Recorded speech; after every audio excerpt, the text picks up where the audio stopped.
We're going to make some sauerkraut, homemade, right next to my reloading bench. Over here, you come over here and you can see a bunch of reloading supplies because my kitchen is kind of small and the reloading bench stuff is kind of cropped over into the kitchen area. What we need for this project is a head of cabbage, sharp knife since I don't have a kraut cutter, a clean crock, unionized salt, and a small china plate that'll fit inside the top of the crock. And then I've got a quart of water here, and I'm going to show you what we're going to do with it here in a little bit. And then I've got a tamper thing, and that's going to be self-explanatory here in just a few minutes. So what we're going to do, I'm going to try not to block this off where you can't see what I'm going to do. We're going to take this head of cabbage here and cut it in half.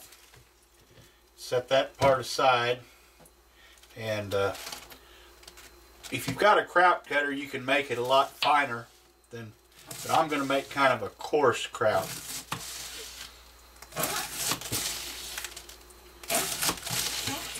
I'm going to slice that up like so.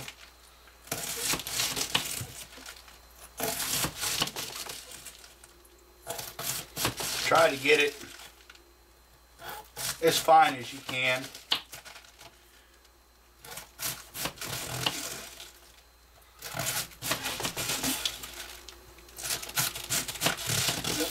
If you own Blouses, you've got to like sauerkraut. I just love this stuff. And the homemade sauerkraut is really good for you because there's a lot of digestive aids in the bacteria that ferment the kraut, and if you can it, you kill all of those bacteria that are beneficial. That must be why Germans live to be so old and are so cantankerous, because they digest their food so well.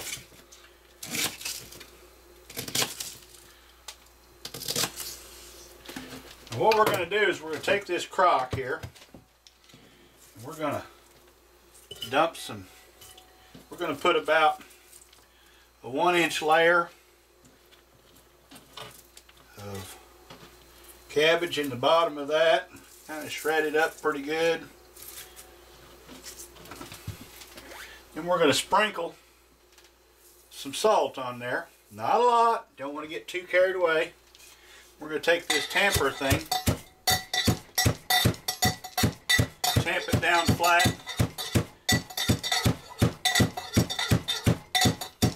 This kind of bruises it, bruises the cabbage leaves. Then we're going to put in some more. This is pretty important, the bruising part. Some guys don't do this, but the best would be to bruise it. It kind of helps the juices come out of the cabbage quicker. Sprinkle just a little more salt on that. And like I say, don't get too carried away with the salt.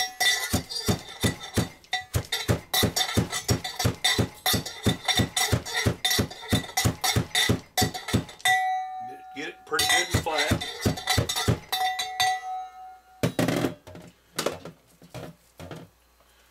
Some more cabbage in there, and you just keep repeating this process until you get her pretty full.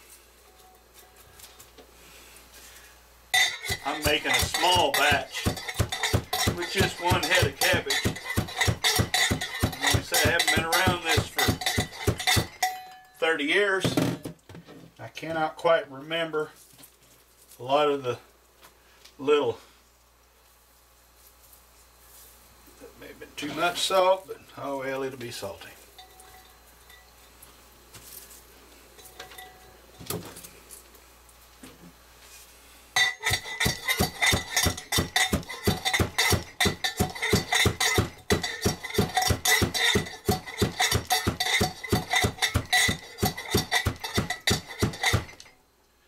That's looking pretty good there. Another good handful of that in there.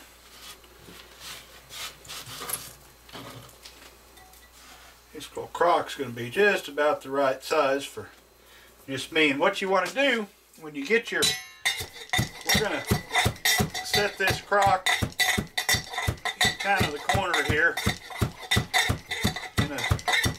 You don't want it to get too hot, you don't want it to get too cold. And let this ferment. And check it every other day until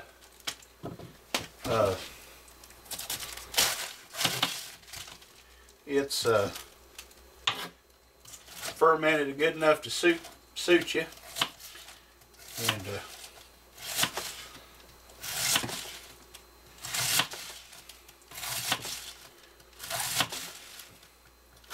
this will make some fine eating.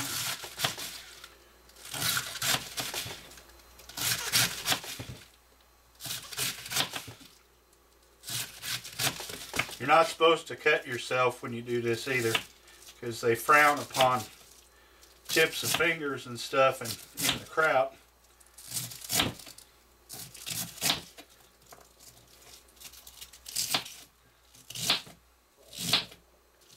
And I just hate the sight of my own blood. I don't mind somebody else's, but my own makes me a little queasy.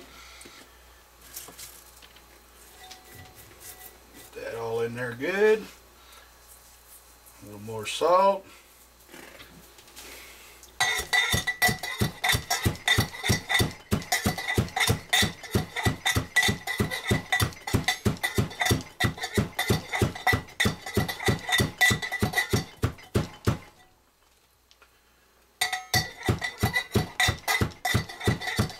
Oh, this smells good. That salt, I don't know if you can see it, that's already starting to make juice down in there from the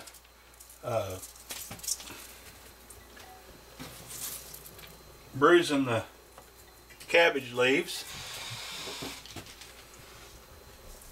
More salt.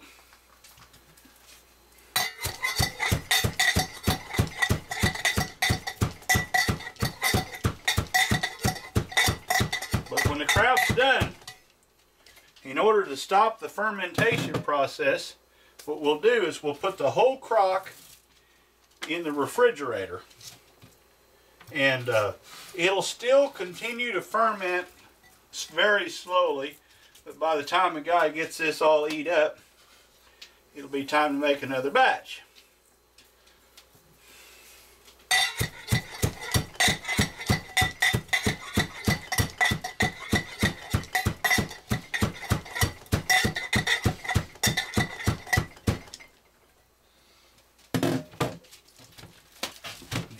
Cabbage here. Again, you try to do this with the minimum amount of blood as possible. Just makes things that much more better. We just don't like bloodshed. I'm getting this a little coarser than I got the stuff down in the bottom, but oh well, it's just the way it goes.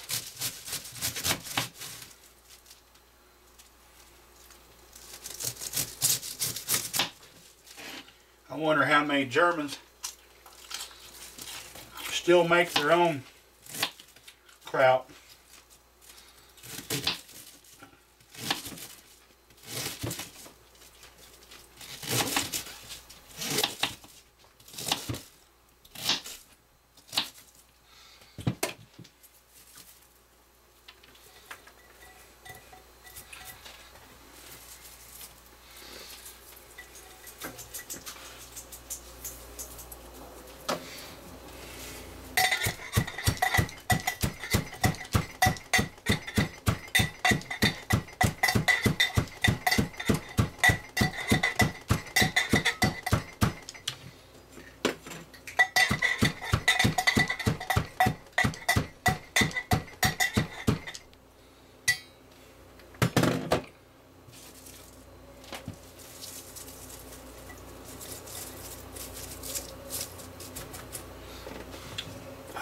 I do this much, I'll need to make me a tamper out of a piece of oak That would be the traditional thing to use.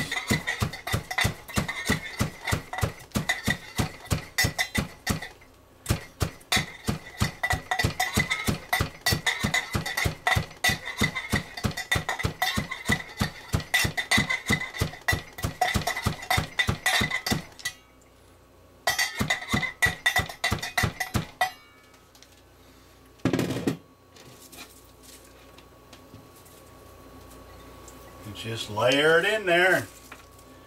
Just keep doing that till you've used the whole head of lettuce. Well, I just love green cabbage.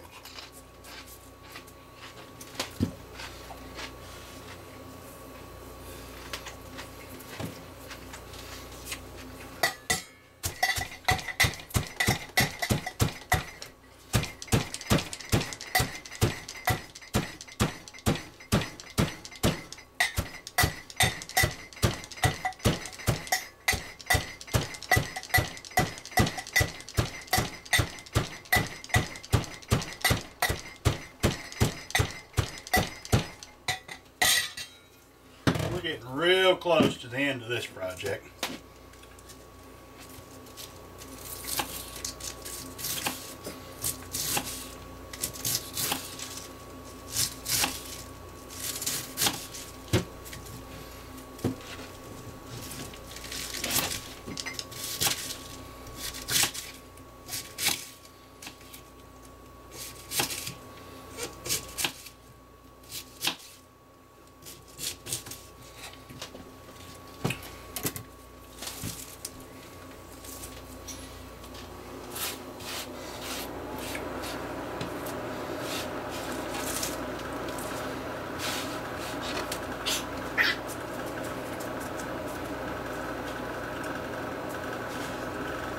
More salt.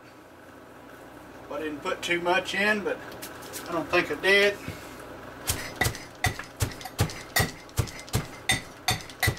The type of bacteria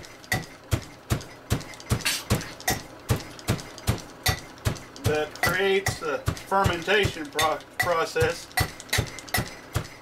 loves the cabbage, and it loves the salt environment.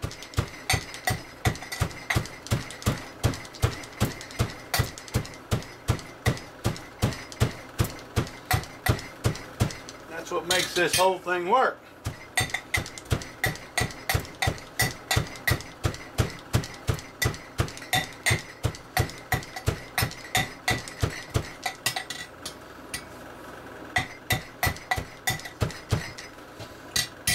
Okay, that's bruised pretty good. If you can see that, but I can feel it kind of wanting to gel. What we're going to do, we're going to take this little plate right here. We're going to set that. Then we'll put it right like so. Put it in there like that. We're going to take this quart jar of water. We're going to set it on top of there for a weight. And I may look around the house here and see if I got a bigger jar that would hold more water for a little bit more weight. And what I'm going to do is set this down. I'm going to leave it down in the corner here and leave it set for about 2 days.